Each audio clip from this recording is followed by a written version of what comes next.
হামলার মুখেও নিজেদের লক্ষ্য থেকে পিছু হটবে না ককরোচ জনতা পার্টি সিজেপি। মঙ্গলবার এই বার্তা দিয়েছেন দলটির প্রতিষ্ঠাতা অভিজিৎ দীপকে। ভারতের শিক্ষা ব্যবস্থায় অনিয়মের বিরুদ্ধে সকলকে আওয়াজ তোলার আহ্বান জানান তিনি। সোমবার জয়পুরে বিক্ষোভ সমাবেশে হামলার শিকার হওয়ার পর তার এই প্রতিক্রিয়া।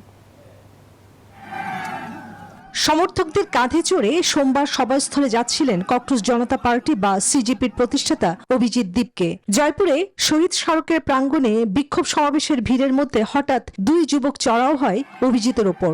মারতে থাকে চড় থাপ্পড়। পাল্টা হামলা চালায় অভিজিতের Spanish digital print tiles, ATI tiles, এক টাইলসে জীবন পার। সমর্থকরাও। এই ঘটনায় কয়েকজনকে আটক করা হয়। তদন্ত নামে পুলিশ। তারা বলেন হামলার কারণ জানা যায়নি, তবে কয়েকটি সংবাদ মাধ্যম জানায় হামলাকারীরা জাতীয় স্বেচ্ছাসেবী সংস্থার সদস্য ছিল।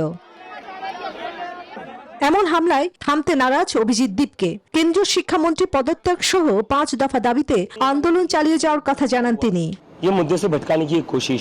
এই হামলার উদ্দেশ্য ছিল শিক্ষার্থীদের কণ্ঠস্বর স্তব্ধ করে দেয়া। তবে এ ধরনের ঘটনায় আন্দোলনকারীরা বিভ্রান্ত হবে না। তারা যতবারই আমাদের আক্রমণ করুক বা আমাদের বিরুদ্ধে হাত তুলুক না কেন, আমরা আমাদের দাবিতে অবিচল থাকব।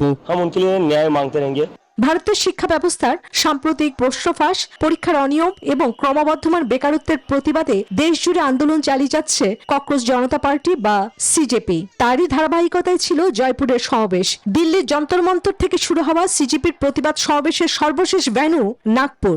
আগামী 20 জুন দিল্লিতে পরবর্তী সমাবেশ। চন্দ্রানী চন্দ্রা, নিউজ 24।